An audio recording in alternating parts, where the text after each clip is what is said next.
Bonjour, à ceux que je n'ai pas vus. Jésus est vraiment ressuscité. C'est une réalité, nous l'avons vu ce matin. C'est la première fois que je vis un culte comme ça. C'est vraiment les noces, c'est la fête, quoi. Voir autant de personnes qui dansent la valse. Peut-être j'ai vécu ça une fois à Paris, mais c'est la première fois que je vois ça. Et je trouve que c'est tellement chouette, c'est tellement chaleureux. Et c'est ça, Pâques. C'est ça, la résurrection.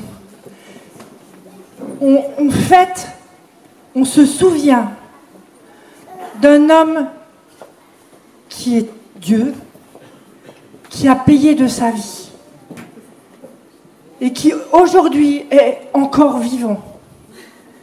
Et on l'a vu, merci Aruna, merci Marlène pour vos témoignages. Jésus est réellement vivant dans nos vies. C'est une réalité. Et avant d'aller plus loin, moi, vous avez tous entendu, je ne vais rien vous apprendre, Notre-Dame a brûlé. Ah là là, Notre-Dame a brûlé. Voilà, ça réunit tellement de monde, des chrétiens, des non-chrétiens. Mais moi, il y a une image qui m'a réellement choquée pendant plusieurs heures. Et quand il y a un drone qui est passé au-dessus de Notre-Dame, on a vu Notre-Dame en feu et ça formait une croix. J'ai essayé de rechercher la photo sur Internet, je ne l'ai pas retrouvée, mais je voyais des flammes vives. Et je disais, la croix brûle. Jésus, la croix brûle. Et j'avais que ces mots dans ma bouche. Et je disais, mais qu'est-ce que ça veut dire? La croix brûle. Et je sentais en moi comme une gravité. Et à un moment donné, en moi, j'ai entendu cette voix, Dieu qui me disait, mais la croix, la résurrection, c'est une histoire d'homme. C'est une histoire d'homme. Un homme a payé le prix pour sauver l'humanité. Et quand je regardais cette photo, je me disais, mais les gens se rassemblent pour un bâtiment, pour une culture, pour une... Merci, super. Pour une religion. Certains, probablement pour Dieu. Mais Dieu me répétait, c'est pas une histoire de bâtiment, c'est pas une histoire de religion, c'est pas une histoire de culture. Ma résurrection, c'est une histoire d'homme, c'est une question d'homme. C'est un homme qui a payé le prix pour sauver l'humanité, pour sauver les hommes. C'est un homme qui va vers les hommes, qui va vers les femmes, qui va vers les enfants. C'est la fête, mais c'est aussi un homme qui est mort. C'est un homme qui a été meurtri, qui a été blessé. C'est un homme qui a marché sur terre, qui est venu, c'est Dieu qui est descendu sur terre, qui est venu, qui s'est incarné, qui a vécu des choses comme toi, comme moi, qui a été tenté, qui a souffert. Et on peut se dire, si on n'est pas chrétien, moi c'est ce que je me disais à l'époque, pourtant j'avais mon grand-père pasteur, j'étais bien entourée, mais c'est mon téléphone qui sonne. Vous savez pourquoi il sonne mon téléphone? Si ça, il faut que je vous le dise. J'ai programmé mon réveil pour me rappeler que le Saint-Esprit vit en moi. Et il sonne toutes les 10 minutes pour me rappeler que le Saint-Esprit vit en moi et que je n'ai rien à craindre parce qu'il vit en moi. Et vous savez, ça change mes journées. Merci Fabienne. Donc on va l'éteindre. Enfin, on va essayer. Bref. Bon, s'il ressonne, vous saurez. Hein. Je l'éteindrai à ce moment-là. Donc, une histoire d'homme, une question d'homme. Et oui, ce que je disais, c'est qu'au début de avant ma conversion, quand j'entendais mon grand-père qui racontait tout ce blabla que Jésus est ressuscité, etc., je ne comprenais pas pourquoi. Je ne comprenais pas pourquoi cet homme, il est venu pardonner mes péchés, mais quel péché? Quel péché? Et je nous invite ensemble à revoir pourquoi, en fait, Dieu s'intéresse à nous. Son projet, son plan originel, c'était d'avoir un univers pour vivre dans sa création, avec ses créatures. Il a créé l'homme, la femme, pour vivre une communion avec lui, avec eux. C'était une histoire d'amour, c'est une histoire de relation. Et tout se passait bien. Leur mission à Adam et Ève, c'était de gérer la création. Les animaux, les plantes, enfin bon, je ne vous le refais pas, tout ce qu'il a créé. Mais il y avait une règle, une seule. C'était de ne pas manger d'un fruit d'un arbre. Le fruit de l'arbre du choix du bien et du mal. Ça, pas touché. Puis, je ne sais pas combien de temps est passé, mais vous connaissez l'histoire, le serpent qui est venu. En tous les cas, il y a eu toute cette histoire de tentation, et l'homme et la femme ont succombé à la tentation. La femme, oui, d'accord, on ne va pas rentrer dans cette histoire, mais les deux ont suivi, hein, les deux sont dans le même panier. Et cette désobéissance-là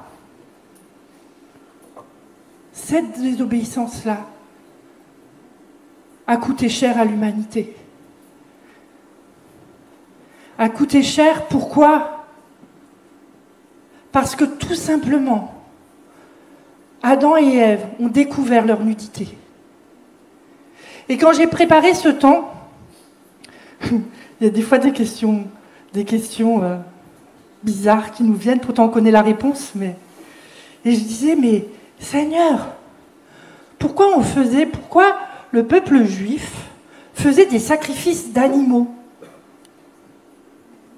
Pourquoi, en fait?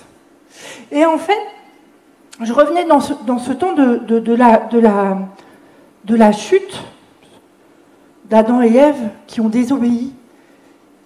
Dieu, dans son grand amour, il aurait pu se mettre en colère, il aurait pu les fracasser en leur disant « Non, mais qu'est-ce qui se passe là? Moi, je vous ai donné une règle, et la première chose que vous faites, vous mangez du fruit. »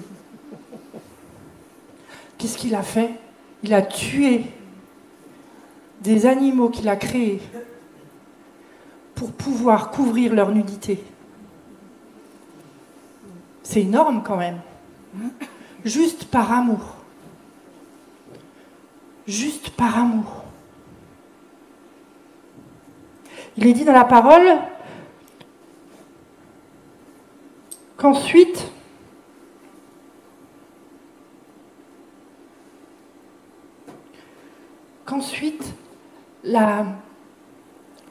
Dieu a dû les chasser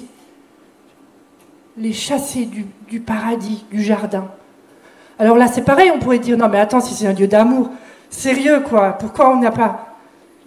La désobéissance, le fait d'avoir mangé du fruit de l'arbre, le fait que l'homme et la femme aient découvert leur nudité, on ne pouvait pas rester dans ce jardin, parce qu'il y avait un autre arbre, qui était l'arbre de vie. Le fruit de cet arbre donnait l'éternité. Et Dieu, dans son grand amour, ne voulait juste pas que le péché demeure pour l'éternité. Et du coup, c'est pour ça que Dieu a chassé Adam et Ève sur la terre, en les ayant revêtus. D'où ce qu'on vit aujourd'hui. Des souffrances, des douleurs, où des fois on ne comprend pas, des épreuves. Mais dans ce temps-là, tout de suite après la création, Dieu, il a commencé a envoyé des prophètes pour parler au peuple, pour parler aux nations. Il ne voulait pas que la relation continue d'être coupée. Les sacrifices servaient pour pardonner les péchés. On tuait des agneaux, on tuait des animaux pour que les péchés des gens soient pardonnés. Et un jour, Dieu, dans son temps, pourquoi pas avant, etc., j'en sais rien, mais à un moment donné, Dieu, il a dit, moi, je vais envoyer mon Fils. Dieu a tant aimé le monde qu'il a qu'il a donné son Fils unique, afin que toute personne qui croit en lui ait la vie éternelle. Ce qu'on parle et ce que nous fêtons aujourd'hui, ce n'est pas juste la vie terrestre, c'est la vie éternelle. Aujourd'hui, la question qui se joue, c'est notre éternité. On peut se dire, tout va bien dans ma vie.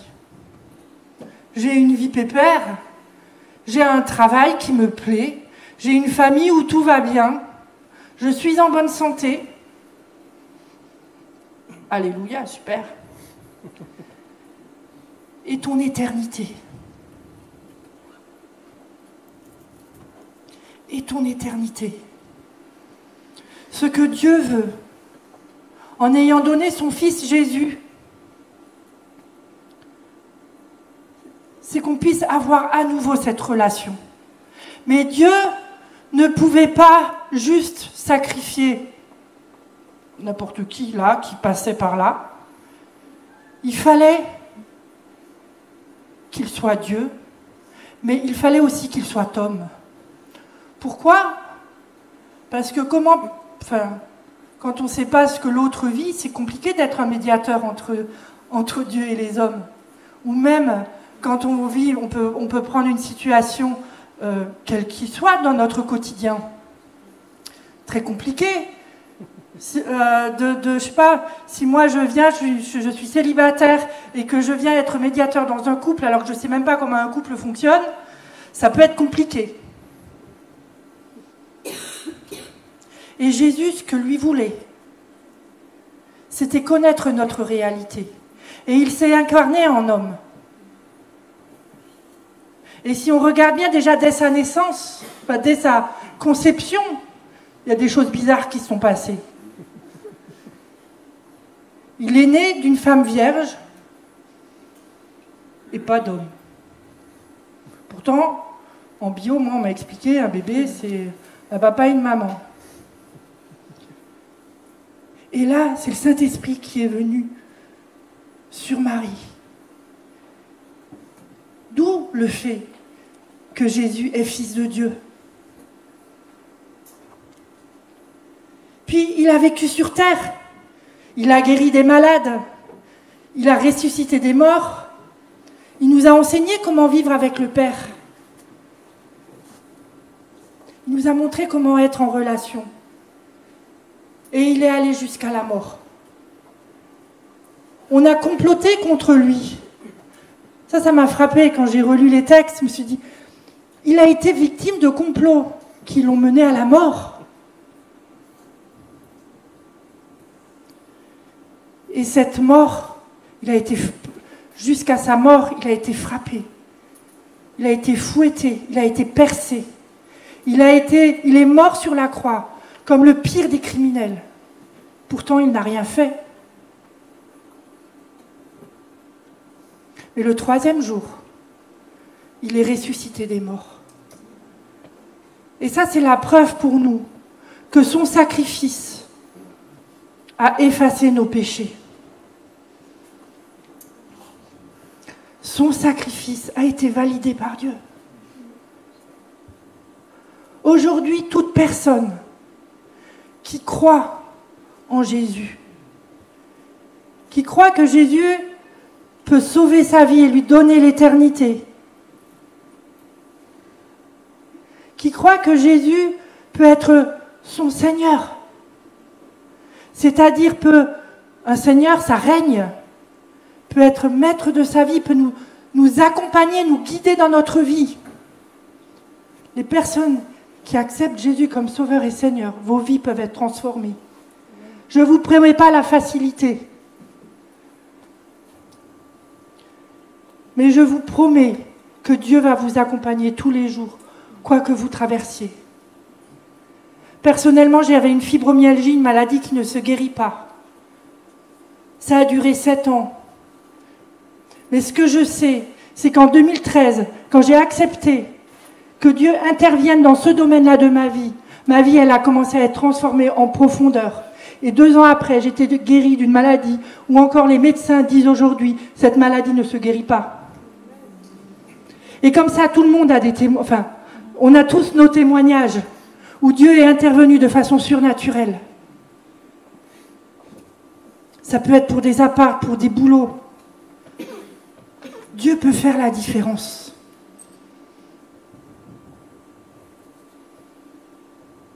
Alors le sacrifice de Jésus, c'est pour tous ceux, c'est pas pour les bien portants. C'est pas pour ceux pour, j'ai envie de dire, où tout va bien. Ou les gens qui se croient parfaits. Moi, je n'ai jamais menti, je n'ai jamais volé, je n'ai jamais... D'ailleurs, c'est génial ça, j'aimerais bien connaître des gens comme ça. Mais Jésus est venu pour pardonner tous nos manquements. Même si on n'a jamais fait rien de grave. Dieu est venu pour pardonner juste déjà notre séparation d'avec lui. Et ça, il y a une chose toute simple à faire. Il n'y a rien de compliqué. Et je parle aussi pour nous, chrétiens, où des fois on lutte avec des histoires de vie, des maladies, etc. Et des fois on se dit, mais pour la fibromyalgie, franchement, je suis bien placée pour le dire, où je disais, mais moi, Seigneur, guéris-moi, je ne comprends pas, machin, pourquoi tu ne me guéris pas, et blablabla. Et en fait, Dieu était juste en train de me dire, règle ça dans ta vie. Et ça, là, tu n'as pas pardonné. Là, tu crois que tu avais fait... Une des clés, c'est de demander pardon, c'est de se repentir. Si aujourd'hui on accepte que, ben voilà, là j'ai faux. Ok Seigneur Jésus, là j'ai faux. Là, moi j'ai cru que ce domaine-là, je ne voulais pas te le donner de ma vie. Parce que pour moi, ça m'appartenait et tu n'avais rien à faire. Mais là, je te demande pardon pour ça. Et je choisis aujourd'hui d'ouvrir cette porte-là de ma maison intérieure. Ou peut-être que vous ne l'avez jamais fait et que vous avez envie d'expérimenter une relation. Ce sont des expériences de vie. Vous regardez un CV, c'est expérience professionnelle. La vie avec Dieu, ce sont des expériences. Expérimenter son amour, expérimenter sa justice. Aujourd'hui, nous avons tous un choix. Tous. Nous avons le choix entre la mort et la vie.